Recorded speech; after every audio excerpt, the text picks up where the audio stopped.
إن الأبرار لفي نعيم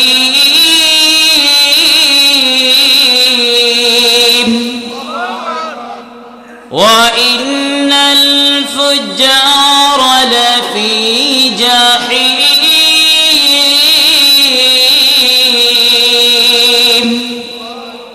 কোরআনের আয়াত শুনতে কষ্ট হয়, খারাপ লাগে তো জোরে সোরে তাকবীর দিতে কষ্ট হয় কেন? জোরে আওয়াজ দেবেন আল্লাহু আকবার। আমার ভাইরা বন্ধুরা, আল্লাহ পাক রব্বুল আলামিন আহকামুল হাকিমিন এই আয়াতের ভিতরে নেককার এবং বদকারদের দুইটা কথা আল্লাহ বলেছেন। আমার আল্লাহ বলেন ইন্নাল আবরারা লাফি নাঈম, নিশ্চয়ই যারা হবে আবরার, যারা হবে নেককার, পরকালে তাদের স্থান হবে জান্নাত। সুবহানাল্লাহ, জোরে আওয়াজ দিয়ে বলেন। আমার ভাইরা বন্ধুরা, এই আয়াতের পরের আয়াতে আমার আল্লাহ বলেন নিশ্চয়ই যারা হবে বদকার, যারা খারাপ অশ্লীলের মধ্যে লিপ্ত থাকবে, আমি আল্লাহর নিয়ামতকে অস্বীকার করবে, আমি আল্লাহর হুকুমকে যারা অস্বীকার করবে, হুকুম ছেড়ে দিবে, নাফরমানি করবে, তাদের স্থান আমি আল্লাহ পরকালে রেখে দিয়েছি জাহান্নাম।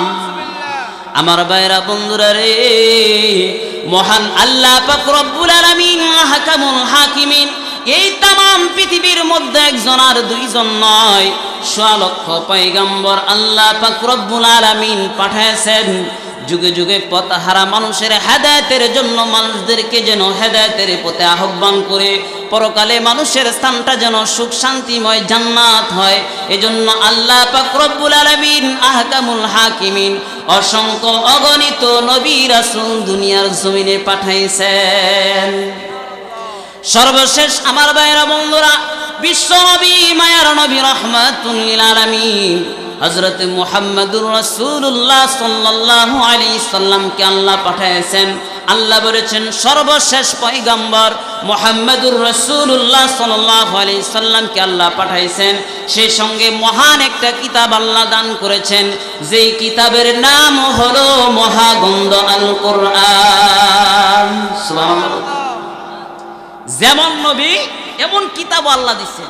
আল্লাহ বলেন এমন কিতাব আমি দিছি, এই পৃথিবীর মধ্যে যত কবি, সাহিত্য, পণ্ডিত যারাই আছে, বই লেখে, কবিতা লেখে, ভূমিকার মধ্যে একটা কথা লেখে যে মানুষ ভুলের ঊর্ধ্বে নয়। যদি আমার লেখার মধ্যে কোনো ভুলভ্রান্তি হয়ে থাকে, তাহলে এই ভুলভ্রান্তিটা যদি আমাকে ধরিয়ে দিতে পারেন, তাহলে আমি কৃতজ্ঞতা হব, কৃতজ্ঞতা প্রকাশ করব। লেখে না বইয়ের মধ্যে, সবাই যেমন জানে, কেউ কি বই টই পড়ছেন না? বাংলা বই কোন, গল্পের বই কোন, যে কোনো বইয়ের মধ্যে লেখক তার একটা কথা লেখে যে ভুল হতেই পারে।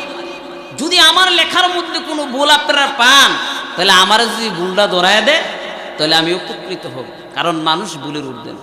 আর আমার আল্লাহ বলে আমার নবী যেমন পাওয়ারফুল, শেষ নবী আমি আল্লাহ পাঠাইছি, সেই সঙ্গে শেষ নবীকে এমন একটা কিতাব আমি দিছি, যেই কিতাবের শুরু লগ্নে আমি আল্লাহ পাক রব্বুল আলামিন স্বয়ং ঘোষণা দিয়েছি এই এমন এক কিতাব যার মধ্যে ভুল থাকবে দূরের কথা, কোনো সন্দেহ নাই। সুবহানাল্লাহ। ভাই জিয়া বললেন, জোরে আওয়াজ দেবেন সুবহানাল্লাহ। আল্লাহ বলেন আলিফ লাম মিম, আল্লাহু আকবার, জোরে আওয়াজ। যালিকাল কিতাবু লা রাইবা ফীহি হুদাল লিল মুত্তাকিন।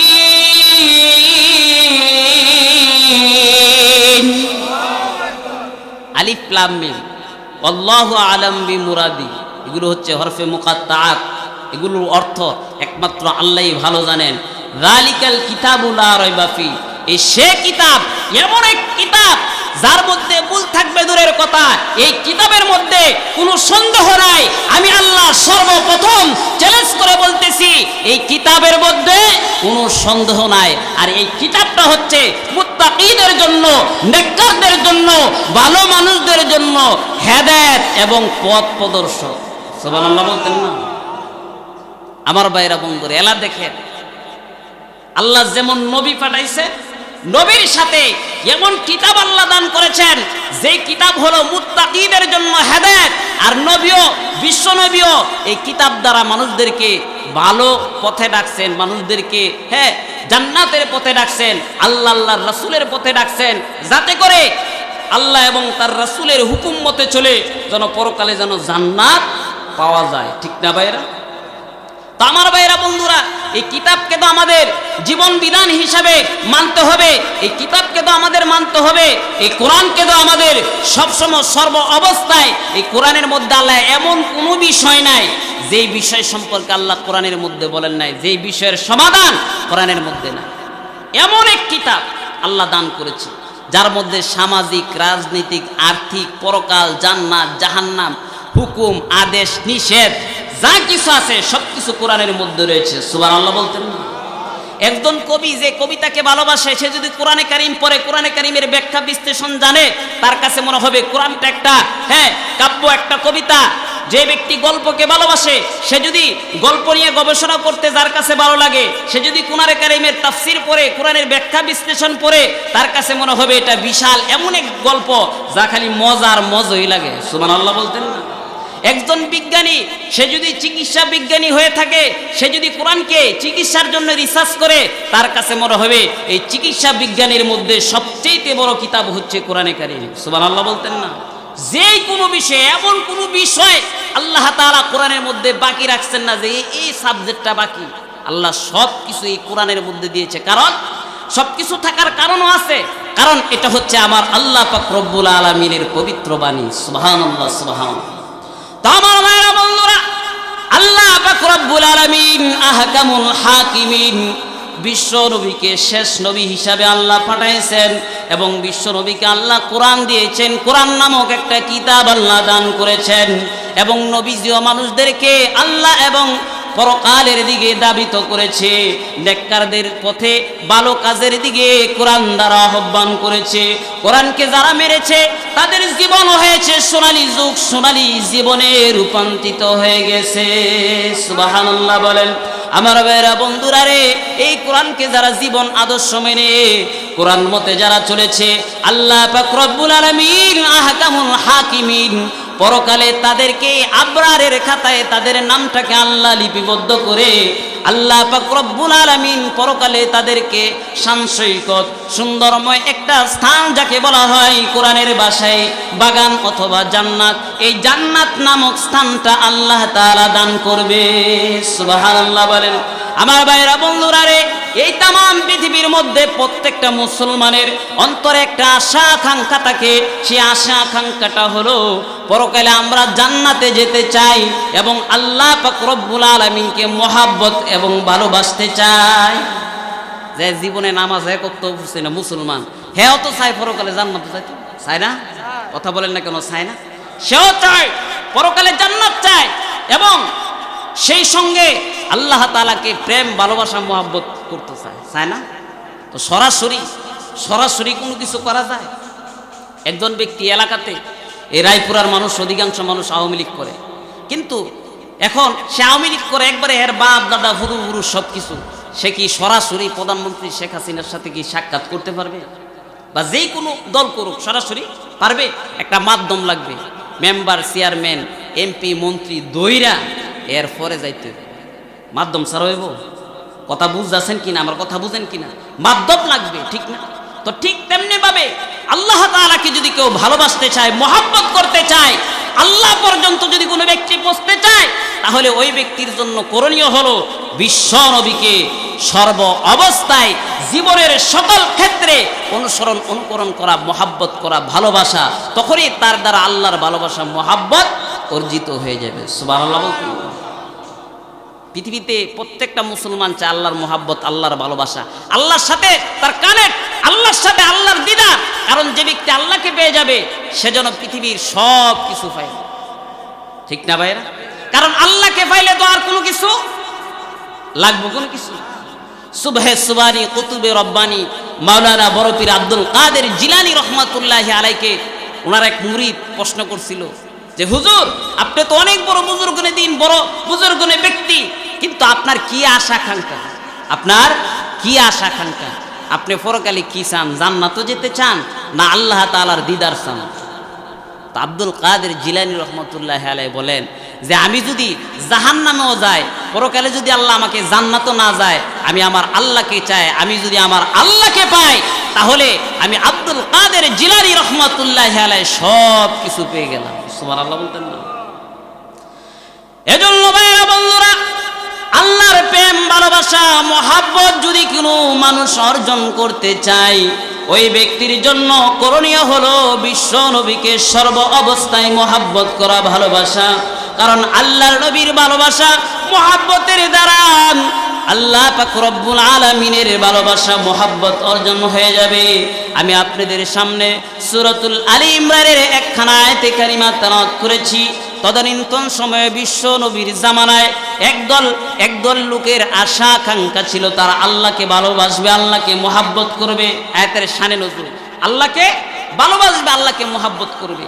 তখনই আল্লাহ তাআলা এই আয়াত নাজিল করে তাদেরকে জানায় দিছে, আল্লাহর যদি ভালোবাসতে চাও তাহলে মুহাম্মদ সাল্লাল্লাহু আলাইহি সাল্লামকে ভালোবাসো, মহাব্বত করো।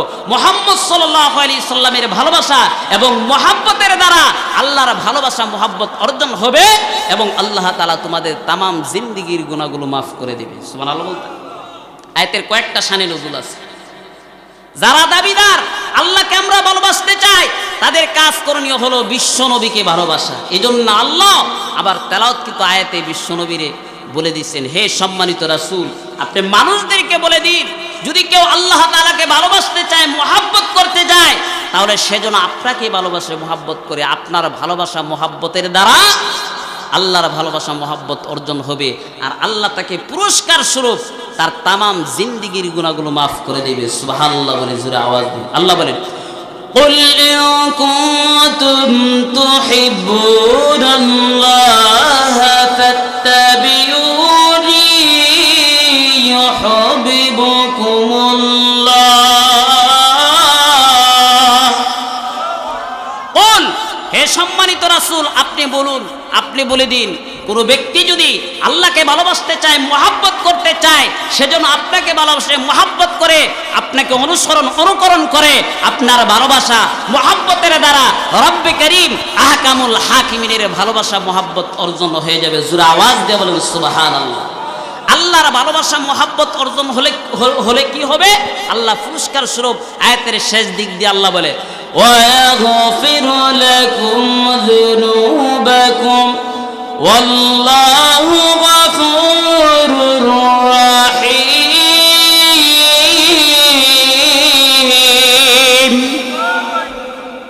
আল্লাহ তাদের তামাম জিন্দেগীর গুনাহগুলো আল্লাহ মাফ করে দিবে।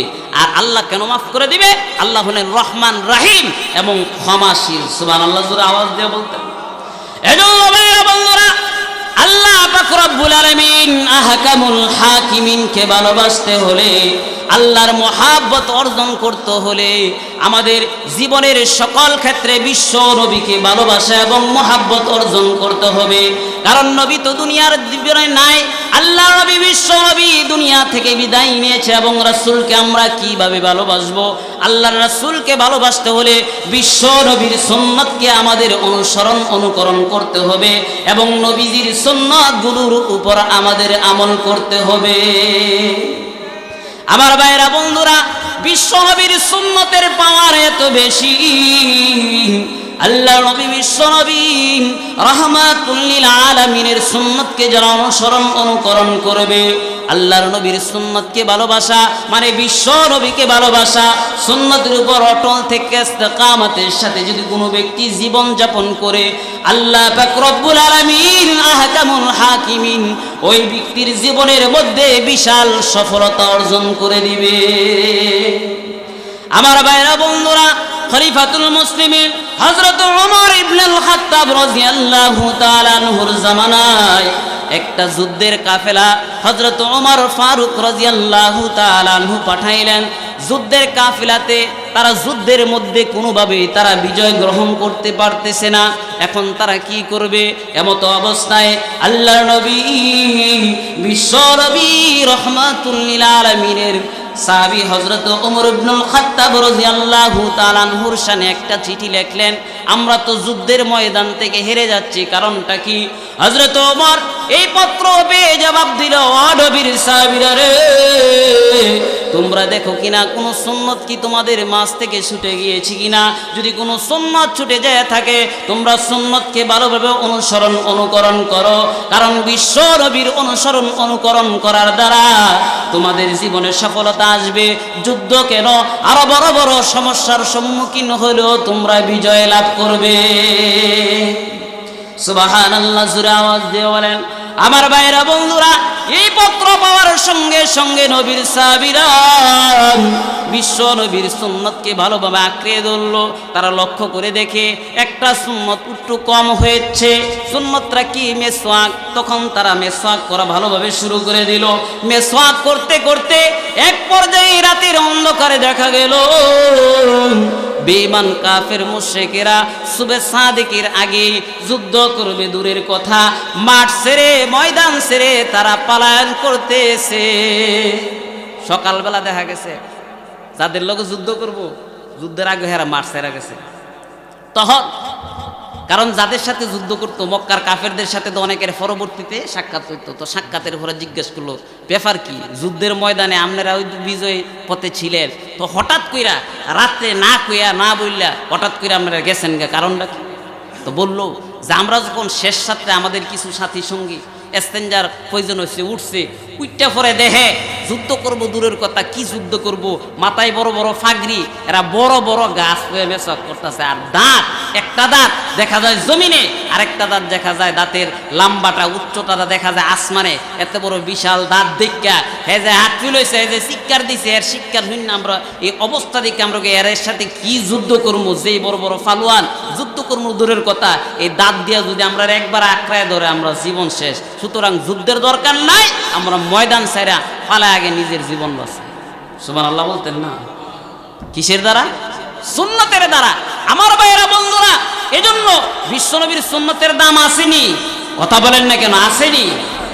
আল্লাহ নবী বিশ্বনবী রাহমাতুল লিল আলামিনের সুন্নতের এমন দাম, বিশ্বনবী বলেন কিয়ামতের কঠিন ময়দানে আমার উম্মত গুনাহগার উম্মতকে আমি চিনতে পারবো যারা সুন্নতের উপর আমল করেছে, 5 ওয়াক্ত নামাজ পড়েছে এবং সুন্নত তরিকায় ওযু করেছে। আল্লাহ পাক রব্বুল আলামিন এই সমস্ত আমলের দরুন তাদের চেহারার মধ্যে একটা নূর দিয়ে দিবে। আমি নবী ওই নূর দেখে দেখে আমার গুনাহগার উম্মতদেরকে আমি বাছাই করব। সুবহানাল্লাহ বলেন। আমার ভাইরা বন্ধুরা, আম্মা জান হযরত আয়েশা সিদ্দিকা রাদিয়াল্লাহু তাআলা আনহা বিশ্ব নবীকে প্রশ্ন করলেন, ইয়া রাসূলুল্লাহ, ইয়া হাবিবাল্লাহ, আল্লাহর নবী গো, শুনেছি কিয়ামতের কঠিন ময়দানে লক্ষ লক্ষ কোটি কোটি উম্মত থাকবে, কোটি কোটি মানুষ থাকবে, অসংখ্য অগণিত মানুষ থেকে আপনি আপনার উম্মতি মুহাম্মদীদেরকে কিভাবে আপনি চিনবেন এবং তাদেরকে কিভাবে আপনি বাছাই করবেন? আল্লাহর নবী বিশ্ব নবী রাহমাতুল লিল আলামিন ডাক দিয়ে বলেন, আয়েশা রে,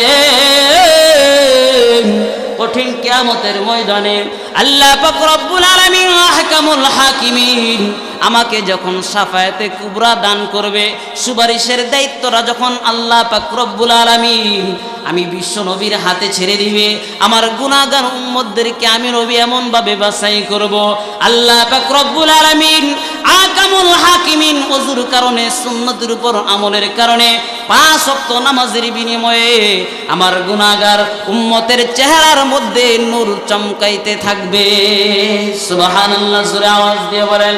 আমার ভাইরা বন্ধুরা, ও আমার পদ্মার অন্তরের মা বোনেরা, বিশ্ব নবী তখন আয়েশার জবাবে ডাক দিয়ে বলে, আয়েশা রে, আমি ঠিক ওই মুহূর্তে আমার গুনাহগার উম্মতদেরকে আমি চিনে আল্লাহ পাক রব্বুল আলামিনের কাছে সুপারিশ করব। আল্লাহ ওই দিন আমার সুপারিশটা কবুল করে তাদেরকে জান্নাত দিয়ে দিবে। সুবহানাল্লাহ। হাদিস শরীফের মধ্যে এসেছে, নবীজি আয়েশাকে বলেন, গুররাল মুহাজ্জিলিন, ও আয়েশা, তোমার যদি একটা গুড়া থাকে, কপালটা সাদা, সমস্ত শরীরটা যদি থাকে কালো, এই কপাল সাদাওয়ালা গুড়া, সমস্ত শরীর কালো, কপালটা শুধু সাদা, এই সান কপালওয়ালা গুড়াটা যদি তুমি অসংখ্য অগণিত গুড়ার মধ্যে ছেড়ে দাও, তাহলে তোমার গুড়াটা তুমি খুঁজে পাইবা। আয়েশা সিদ্দিকা রাদিয়াল্লাহু তাআলা আনহা জবাব দিলেন, ওগো নবীজি, আমি ঠিকই পাবো, কারণ সমস্ত গুড়াগুলো কালো, একটা গুড়া দেহটা শুধু সাদা, এর কপালটা শুধু সান কপাল। এই সান কপাল গুড়া, অসংখ্য অগণিত গুড়া থেকে আমি আয়েশা খুঁজে পাবো। মা আয়েশা সিদ্দিকা রাদিয়াল্লাহু তাআলা আনহার জবাবে বিশ্বনবী রাহমাতুল লিল আলামিন ডাক দিয়ে বলে, রে আয়েশা, ঠিক আমিও আমার উম্মতদেরকে খুঁজে পাবো। আল্লাহ পাক রব্বুল আলামিন ওযুর বিনিময়ে, নামাজের বিনিময়ে, সুন্নতের উপর আমলের কারণে রব্বে কারীম তাদের চেহারার মধ্যে এমন একটা নূর দিয়া দিবে, এই নূরগুলো চমকাইতে থাকবো। তখন আমি নবী এই নূরওয়ালা উম্মতদেরকে দেখে দেখে বাইছা বাইছা আল্লাহ তাআলার কাছে সুপারিশ করব। সুবহানাল্লাহ বলতেন না? জোরে আওয়াজ দেবেন সুবহানাল্লাহ। আল্লাহ নবী বিশ্ব নবী রাহমাতুল লিল আলামিন ডাক দিয়ে বলেন, শুধু তা নয়, কঠিন কিয়ামতের ময়দানে আমি বিশ্ব নবী মাকামে মাহমুদ নামক স্থানের মধ্যে সিজদারত অবস্থায় থাকব। আমার মাথা সিজদারত অবস্থায় থাকবে। আল্লাহ পাক রব্বুল আলামিন আহকামুল হাকিমিন ডাক দিয়ে বলবে, ওগো বিশ্ব নবী, আপনার মাথা মুবারক উঠান, আপনার মাথা উঠান। আমি নবী মাথা মুবারক উঠাবো না। আল্লাহ তখন ডাক দিয়ে বলবে, ওয়ালাল আখিরাতু খায়রুল লাকা মিনাল উলা। আল্লাহু আকবার। ওগো নবীজি, আমি তো আল্লাহ আপনার দুনিয়ার মধ্যে সুসংবাদ দিছি, ওয়ালাল আখিরাতু খায়রুল লাকা মিনাল উলা। এই আয়াতের 4টা ব্যাখ্যা, সব ব্যাখ্যা বিশ্লেষণ এখন দেওয়া যাবে না, আজকে দেওয়া যাবে না। এর একটা বিশ্লেষণ ব্যাখ্যা হলো, নবী গো, আমি আপনাকে কিয়ামতের কঠিন ময়দানে শাফায়াতে কুবরা দান করব, মাকামে মাহমুদ নামক স্থান দান করব, এবং কঠিন কিয়ামতের ময়দানে আপনি যা বলবেন আপনার সব কথাগুলো আমি আল্লাহ, সব সুপারিশগুলো আমি আল্লাহ গ্রহণ করব। সুবহানাল্লাহ কইতেন না? বাইজা বললেন সুবহানাল্লাহ, গলা ফাড়ায় লাই। কিন্তু ভাইরা বন্ধুরা, সুবহানাল্লাহ, আলহামদুলিল্লাহ, আল্লাহু আকবার, দেখা যায় ওয়াজ মাহফিলের মধ্যে আওয়াজ একবারে দুই মাথা। কথা বুঝেন না নাকি? মোটামুটি গ্রাম এলাকার দেখবেন কাজ্জা লাগলে এই বাইট থেকে এই বাইট শোনা যায় আওয়াজ। কি হয়েছে করলে মুখের বাইট ঝগড়া লাগছে। আর সুবহানাল্লাহ আওয়াজ মানে ফুটে জায়গা করে সুবহানাল্লাহ আলহামদুলিল্লাহ বললে লাভ আছে না? সুবহানাল্লাহ লাভটা শুনবেন। আল্লাহ নবী বিশ্ব নবী রাহমাতুল লিল আলামিন বলেন, কেউ যদি একবার খাস দিলে সঠিক নিয়তে সুবহানাল্লাহ বলেন, মহান আল্লাহ পাক রব্বুল আলামিন এই সুবহানাল্লাহর বিনিময়ে কঠিন কিয়ামতের ময়দানে এমন একটা গাছ আল্লাহ দান করবে, যে গাছের আগা থাকবে নিচে এবং গুড়া থাকবে উপরে, এবং এই গাছের সেওয়া 500 বছর কোনো ঘোড়া দিয়া যদি সে আরোহণ করে, এই গুড়া দৌড়ানোর পরও তার সেওয়া এবং ছায়া শেষ হবে না। জোরে আওয়াজ দিও সুবহানাল্লাহ। সুবহানাল্লাহ বিনিময়ে তো আমার ভাইরা বন্ধুরা সুবহানাল্লাহ আলহামদুলিল্লাহ বলে লস না দাও, লাভ আছে নি? লাভ আছে না? তো যে কথাটা বলতেছিলাম, বিশ্বনবী মায়ের নবী রাহমাতুল লিল আলামিন এই শাফায়াতে কুবরা পাওয়ার পরে আল্লাহ নবী বিশ্বনবী রাহমাতুল লিল আলামিন তখন ডাক দিয়ে বলবে, প্রভু, মাতা আমি নবী উঠাবো না। আল্লাহ তুমি ওয়ালাল আখিরাতু খায়রুল লাকা মিনাল উলা আমাকে দান করেছো, শাফায়াতে কুবরা দান করেছো, মাকামে মাহমুদ নামক স্থান দান করেছো। প্রভু গো, আজকে কিয়ামতের কঠিন ময়দানে যে অবস্থা দেখতেছি, আমার গুনাহগার উম্মতের অবস্থা না জানি কি হয়। আমার গুনাহগার উম্মতের ফায়সালা যতক্ষণ পর্যন্ত জান্নাত না হবে ততক্ষণ পর্যন্ত আমি বিশ্ব নবী মাথা উঠাবো না। সুবহানাল্লাহ, জোরে আওয়াজ দিয়ে বলেন। আমার ভাইরা বন্ধুরা, আল্লাহ নবী বিশ্ব নবী রাহমাতুল লিল আলামিনের এই আশা আকাঙ্ক্ষা আল্লাহ পুরা করবে। আল্লাহ বলবে, ওগো বিশ্ব নবী, আপনার মাথা উঠান, আপনার কথা যা আপনি আবদার করেছেন, আপনার আবেদন আজকে কিয়ামতের কঠিন ময়দানে আমি আল্লাহ পুরা করব। সুবহানাল্লাহ। আর আমার ভাইরা বন্ধুরা, কিয়ামতের ময়দানটা এমন হবে, আল্লাহ নবী বিশ্ব নবী রাহমাতুল লিল আলামিনের, আল্লাহ নবী বিশ্ব নবী রাহমাতুল লিল আলামিন শুধু কথা বলতে পারবে। যত ওলি গাউস কুতুব পয়গম্বর আছে কেউ কথা বলতে পারবে না। প্রত্যেকটা মানুষের জবান থেকে বের হয়ে আসবে নাফসি নাফসি নাফসি, আল্লাহ বাঁচাও আল্লাহ বাঁচাও। আর কেন বের হয়ে আসবে জানেন? এমন অবস্থা হবে কোথাও কোনো ছায়া থাকবে না, শুধু একমাত্র আরশে আজিমের ছায়া ব্যতীত। জমিনটাকে আল্লাহ তামায় পরিণত করে দিবে। মানুষের মাথার উপরে সূর্য থাকবে। একদিক দিয়ে জাহান্নাম, জাহান্নামীদেরকে দেখে হাহাকার হাহাকার হাহাকার করতে থাকবে, এবং জাহান্নাম একটা ডাক দিয়ে আল্লাহর বলবে, আল্লাহ তুমি না বলছো তোমার ওয়াদা সত্য, আল্লাহ বলবে আমার ওয়াদা তো সত্য। আল্লাহ আমি তো অনেক ক্ষুধার্ত, অনেক দিন ধরে খাই না, কিন্তু দুনিয়ার জমিনে যে সমস্ত বক্তাররা গুনাহ করে আজকে আইছে, আল্লাহ এই গুনাহগারদেরকে আমার উপরে ছাইরা দাও, আমি জাহান্নাম এই গুনাহগারদেরকে খাওয়ার পরে আমার খিদাটা নিবারণ হবে। আল্লাহ তখন বলবে হে জাহান্নাম, আমি আল্লাহ যে ওয়াদা দিছি আজকে তোকে পরিতৃপ্ত দান করব, হুবহু আমার ওয়াদা সত্য সত্যই হবে। কারণ জাহান্নামীদেরকে জাহান্নাম দেখে আর ভালো লাগবে না। ক্ষুধার্ত মানুষ খাওয়ান ফাইলে যেমন দেখা যায় ইচ্ছা মতো না খায় না, সারাদিন রোজা রাখার পরে দেখবেন যদি প্রচণ্ড গরম থাকে পানি ফেলে দেখবেন আগে পানি খেয়ে ফেট করে না, বুঝেন না নাকি ভাইরা? আমার ভাইরা বন্ধুরা এরপরও বুঝেন না, আল্লাহ ব্রেন দিছে, জ্ঞান দিছে, বাজারও যায় ভালো জিনিস কিনি, ভালো দেশি গরুর দুধ কিনি, দেশি মুরগা দেখে কিনি, ভালো 1 নম্বর কাপড় কিনি, কিন্তু ইবাদতের ক্ষেত্রে এত দুর্বলতা কেন? কথা বুঝেন না? ইবাদত তো দেখা যায় শিরিক বেদাত মিলে অনেকে করে। ইবাদত হতে হবে নিরট একমাত্র আল্লাহ তাআলার সন্তুষ্টির জন্য, ঠিক না ভাই? তো যে কথা বলতেছিলাম, জাহান্নাম তখন ডাক দিয়ে বলবে প্রভু আমি ক্ষুধার্ত, আল্লাহ আমাকে খাবার দান করো, আমি অনাহারে আছি প্রভু গো, তোমার ওয়াদা সত্য আল্লাহ, জানি তোমার ওয়াদা বিন্দু পরিমাণে চুচরা হয় না। আল্লাহ বহুদিন যাবত আমি জাহান্নাম ক্ষুধার্ত, জাহান্নামীদেরকে ছেড়ে দাও আল্লাহ, আমি জাহান্নামীদেরকে আমি পেয়ে আমি সন্তুষ্ট হব, আমার ক্ষুধা আমি জাহান্নাম নিবারণ করব। আমার ভাইরা বন্ধুরা যে কথা বলতেছিলাম, মানুষের জবান থেকে কেন বের হয়ে আসবে নাফসি নাফসি আল্লাহ বাঁচাও, আল্লাহ বাঁচাও, কেন মানুষের জবান থেকে বের হয়ে আসবে? আল্লাহ জমিনকে তামায় পরিণত করে দেবে, মাথার উপরে সূর্য থাকবে, মানুষের মগজগুলো টকবক টকবক করে গলে গলে নাক দিয়ে মুখ দিয়ে বের হতে থাকবে। এমত অবস্থায় জাহান্নাম পাকড়াও করবে, কোথাও কোনো ছায়া নাই, মানুষের জবান থেকে বের হয়ে আসবে নাফসি নাফসি আল্লাহ বাঁচাও, আল্লাহ বাঁচাও। আর দুনিয়ার জমিনে যা কিছু করেছি ভালো মন্দ সব কিছু মানুষের মনে হয়ে যাবে, ওই এমুক দিন এমুক স্থানে এমুক মাহফিলে গিয়েছিলাম, এমন একটা খারাপ কাজ করেছিলাম, সব কিছু তার জিহানের মধ্যে চলে আসবে। এমত অবস্থায় এমন একটা পেরেশানি মানুষ ভোগ করবে, কিয়ামতের কঠিন ময়দানে 50,000 বছর মানুষ দাঁড়ায় থাকতে থাকতে মানুষ বেকার হয়ে যাবে। আর জাহান্নামীরা ডাক দিয়ে বলবে প্রভু গো,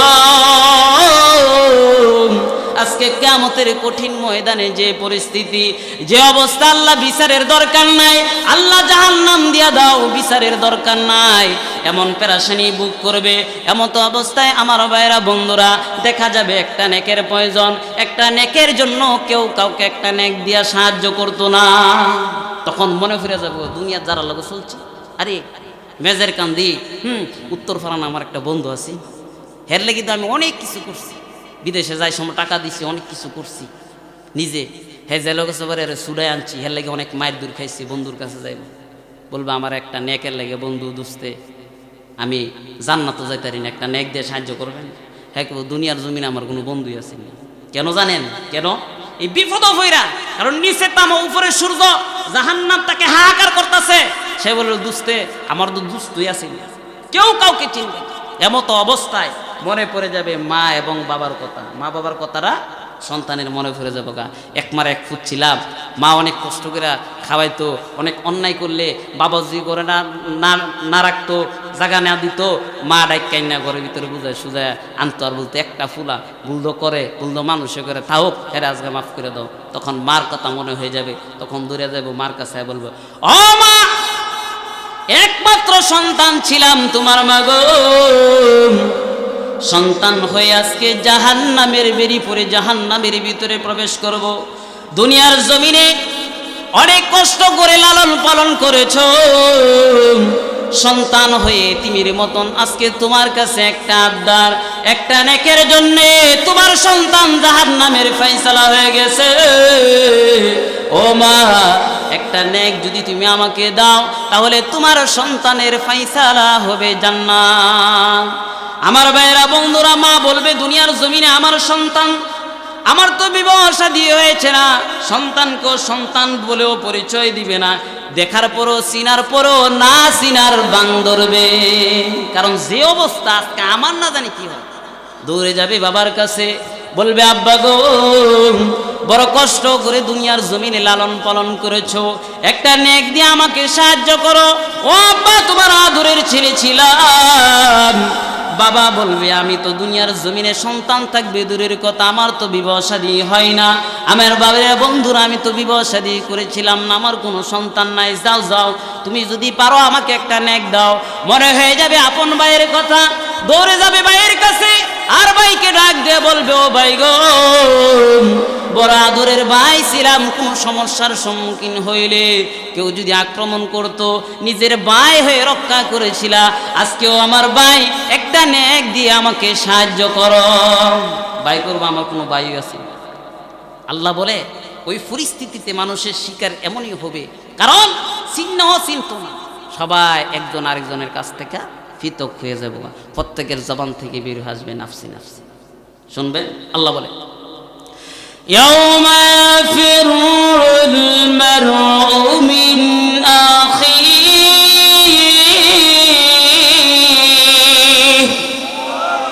জোরে আওয়াজ দিয়ে বলেন না আল্লাহু আকবার। ওই দিন ভাই ভাই থেকে পৃথক হয়ে যাবেন। আল্লাহ বলবেন ইয়াউমা ইয়াফিরুল মারউ মিন আখি, ভাই ভাই থেকে পৃথক হয়ে যাবে। ও উম্মিহি ওয়া আবি, মাতা পিতা থেকে পৃথক হয়ে যাবে। ওয়া সাহিবাতিহি ওয়া বানিহি।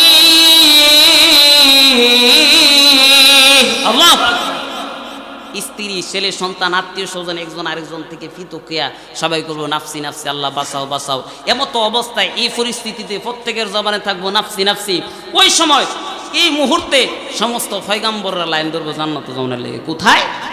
বুখারী শরীফের ব্যাখ্যাগ্রন্থ নুসরুল বারীর মধ্যে উল্লেখ করা হয়েছে, সমস্ত পয়গাম্বররা, নবীরা তো নবী রাসূল তো নিষ্পাপ, জান্নাতের ভিতরে যাইতে থাকবো, যাই দেখবো বিশাল এক তালা ঝুলে, বাইরে দা তালা দেওয়া। ঢাকা শহরে অনেক সময় অনেক বাড়িতে দেখবেন বাহির দিয়ে বিশাল বড় তালা ঝুলাইল থাকেন, হ্যাঁ, বাইর যাইলে বা কোনখানো যাইলে দেখা গেছে তালাটা দিয়া তারপরে যায়। এই তালা দেখা হযরত আদম পয়গম্বর আলাইহিস সালাতু ওয়াস সালাম ডাক দিয়ে বলবে ও রেদওয়ান আলাইহিস সালাতু ওয়াস সালাম, জান্নাতের দারওয়ান রেদওয়ানকে ডাক দিয়ে বলবে হে রেদওয়ান আলাইহিস সালাতু ওয়াস সালাম, আমি আদম পয়গম্বর এসেছি, জান্নাতের ভিতরে প্রবেশ করব, জান্নাতের গেটটা খুলে দাও।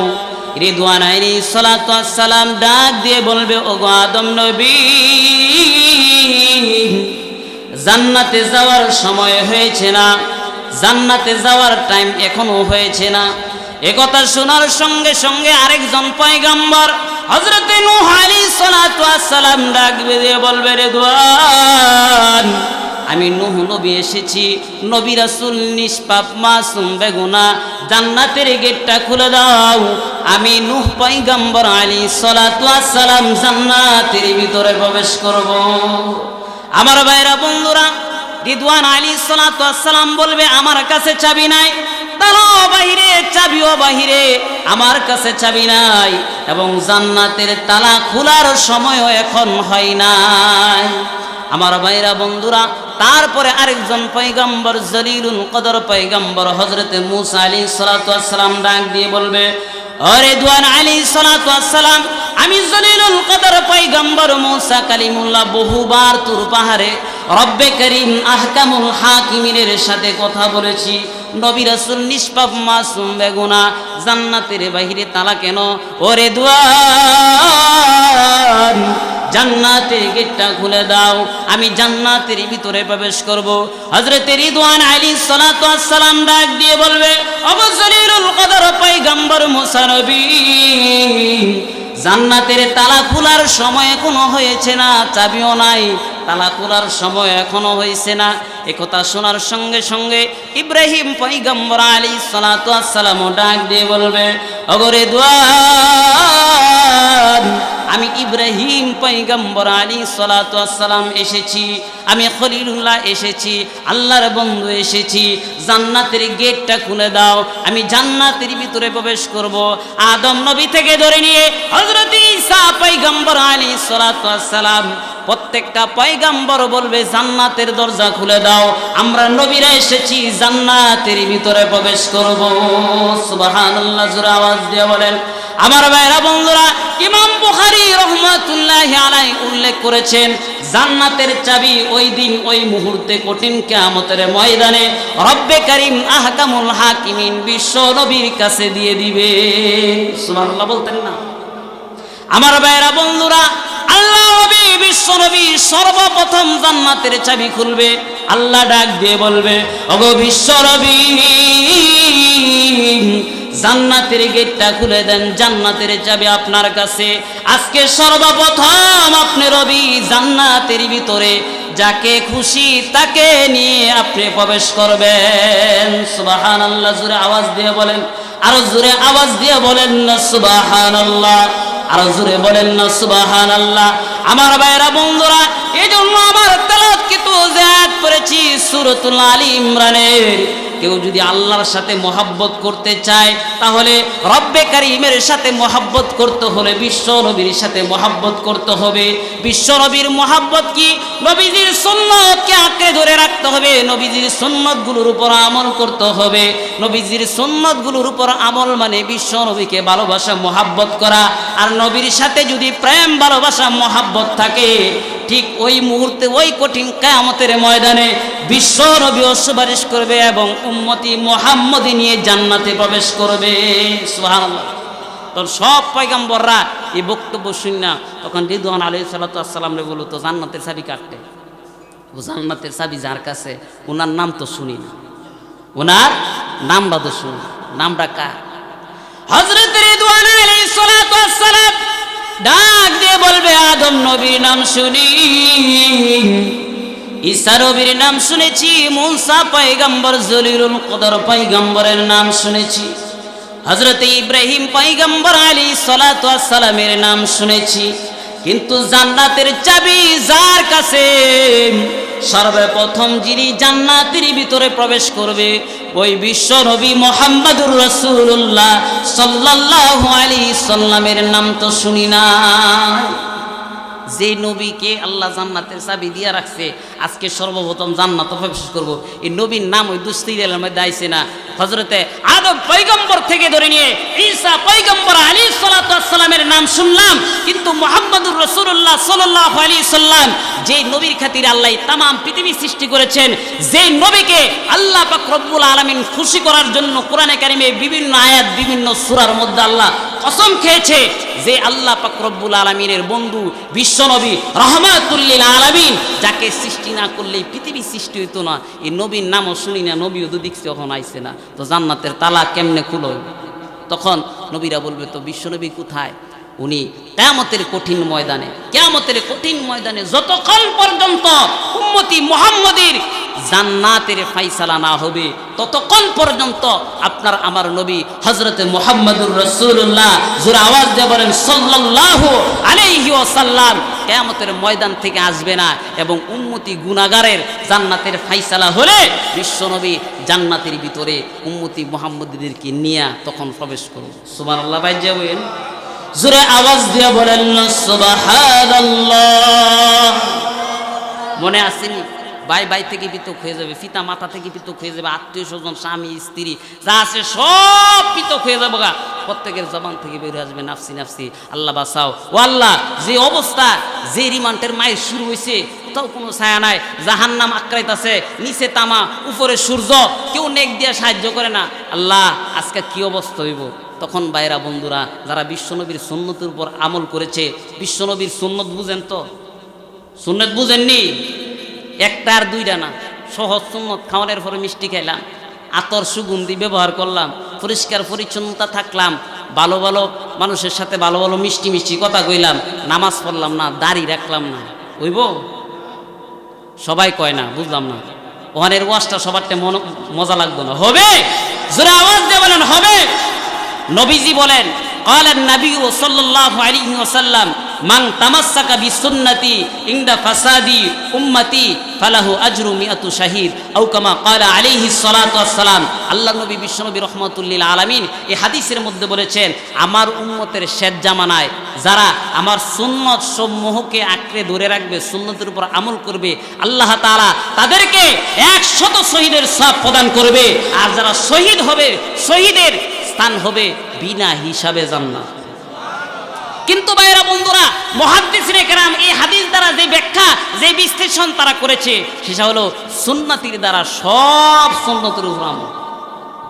কথা বুঝাই পারলাম নি? উদা খাওয়ার পরে মিষ্টি খেলাম হইব, হ্যাঁ? নির্বাচন আইলে টুপি মাথার দিলাম, পরে টুপি খুললা ফকট হইলাম হইব, হ্যাঁ? ইয়া বিয়া শাদির সময় অনেকে দিয়ে ফাগরি ফুকরি বান্ধে, নামাজের সময় ফাগরি বেঁধে নামাজ পড়লে সুন্নতের সওয়াব আছে, ওই বানলো না হইব? সব সুন্নত নবীজি বলেছেন সুন্নতি, সমস্ত সুন্নতকে আঁকড়ে ধরে রাখতে হবে এবং সুন্নতের উপর আমল করলে নবীজি বলেন পরকালে আল্লাহ তাকে 100 শহীদের সওয়াব প্রদান করবে। আর একটা শহীদ, 100 না, একটা শহীদ বিনা হিসাবে আল্লাহ তাকে জান্নাত দিবে। জোরে আওয়াজ দিয়ে বলুন সুবহানাল্লাহ। আমার ভাইয়েরা বন্ধুরা, বিশ্বনবী মায়ের নবী রাহমাতুল লিল আলামিনের সুন্নতের উপর যারা আমল করতো, তখন মনে হয়ে যাবে আল্লাহ মা ও চিনি নাচগা, বাপ সন্তান বলে পরিচয় দেয় না কেন? নবীজির সুন্নতের উপর আমল করতাম দুনিয়াত, আল্লাহ আজকে দেখি বিশ্বনবীর সুবারি যার উপর পরে হে দেখি জান্নাত জায়গা। সুবহানাল্লাহ বলতেন না? যার উপর সুপারিশ করবে বিশ্বনবী, এর ফায়সালা হয়ে যাবে জান্নাত। সুবহানাল্লাহ জোরে আওয়াজ দিয়ে বলতেন। ফায়সালা হয়ে গেছে জাহান্নাম লয়ে যাইতেছে গা। বিশ্বনবী মায়ের নবী রাহমাতুল লিল আলামিন যদি নবীজির সুন্নতের উপর আমল করে থাকে, মানুষ তো ভুলের ঊর্ধ্বে নয়, ভুলের মধ্যে তো মানুষ, শয়তানের ওয়াসওয়াসার মধ্যে মানুষ আছে না? আল্লাহ মানুষকে দুইটা জিনিস দিয়া আল্লাহ সৃষ্টি করেছেন। মানুষ ইচ্ছা করলে ভালো কাজও করতে পারবে, খারাপ কাজও করতে পারবে, কিন্তু ফেরেশতা ভালো কাজ করতে পারে, খারাপ কাজ করতে পারে না। এজন্য মানুষের দাম রব্বে কারীমের দরবারে, আহকামুল হাকিমের দরবারে ফেরেশতা থেকে অনেক বেশি। জোরে আওয়াজ দিয়ে বলেন না সুবহানাল্লাহ। আমার ভাইরা বন্ধুরা রে, তখন মনে পড়ে যাবে বিশ্ব নবী মায়ের নবী রাহমাতুল লিল আলামিনের সুন্নতের কথা, আমলের কথা। তখন কেঁদে কেঁদে ডাক দিয়ে বলবে, প্রভু গো, ও প্রভু, কিয়ামতের কঠিন ময়দানে আজকে ঘুরে ঘুরে দেখেছি কেউ একটা নেক দিয়া সাহায্য করে না। মার কাছে গিয়েছি, মা সন্তানকে নেক দিবে দূরের কথা, সন্তান বলে পরিচয় দেয় না। বাবার কাছে গিয়েছি, বাবা একই জবাব, আমার সন্তান থাকবে দূরের কথা, আমি তো দুনিয়ার জমিনে বিবাহ শাদী করি নাই। ভাইয়ের কাছে গিয়েছি, ভাইও আজকে আমাকে পরিচয় দেয় না, কেউ নেক দিয়ে সাহায্য করে না। আজকে আমি মুসিবতে পড়ে গিয়েছি, ও প্রভু তুমি কি পারো আজকে আমাকে একটা নেক দিয়ে আমার জান্নাতের ব্যবস্থা করে দিতে? জোরে আওয়াজ দিয়ে বলেন না সুবহানাল্লাহ। আমার ভাইরা বন্ধুরা রে, ও আমার পদ্মার অন্তরের মা বোনেরা, ভালো করে খেয়াল করে শোনেন। আজকে দুনিয়ার জমিনে আমরা অনেক কিছু করে থাকি, কিন্তু বিশ্বনবীর সুন্নতের উপর আমল নাই। আমাদের বিশ্বনবীর সুন্নতের উপর মহাব্বত নাই। রাসূলকে যদি আমরা মহাব্বত করি, তাহলে এক দিক দিয়ে সুন্নতরা পালন হবে, আরেক দিক দিয়ে বিশ্বনবী আমার তেলাওয়াতকৃত হাদিস যেটা প্রমাণ করে, সেটা হচ্ছে প্রকৃত মুমিনে রূপান্তরিত হয়ে যাবে। সুবহানাল্লাহ। আল্লাহ নবী বিশ্বনবী রাহমাতুল লিল আলামিন এই হাদিসটা অনেক সাহাবায়ে কেরাম এই হাদিসটা বর্ণনা করেছেন। হযরত ওমর ইবনুল খাত্তাব রাদিয়াল্লাহু তাআলা আনহু উনিও বর্ণনা করেছেন, ক্বালা নবী সাল্লাল্লাহু আলাইহি ওয়াসাল্লাম লা ইউমিনু আহাদুকুম হাত্তা আকুনা আহাব্বা ইলাইহি মি ওয়ালাদিহি ওয়া ওয়ালিদিহি ওয়ান নাসি আজমাইন আও কামা ক্বালা আলাইহিস সালাতু ওয়াস সালাম। ওই পর্যন্ত কোনো ব্যক্তি প্রকৃত মুমিন হতে পারবে না যতক্ষণ পর্যন্ত পিতা মাতা ছেলে সন্তান এমনকি পৃথিবীর সকল বস্তু থেকে বিশ্বনবীকে সবচেয়ে বেশি মুহাব্বত না করতে পারবে, ততক্ষণ পর্যন্ত কি হইতারতো না?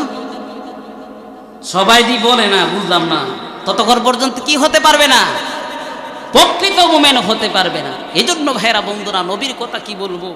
আবার আপনার নবী হযরত মুহাম্মদুর রাসূলুল্লাহ সাল্লাল্লাহু আলাইহি সাল্লাম যে বিশ্ব নবী, যিনি তার হায়াতের 63 বছরের জিন্দেগিতে যা কিছু করে গেছেন শুধু খালি উম্মতি মুহাম্মদের জন্য করে গেছেন, শুধু খালি উম্মতের চিন্তা করেছেন।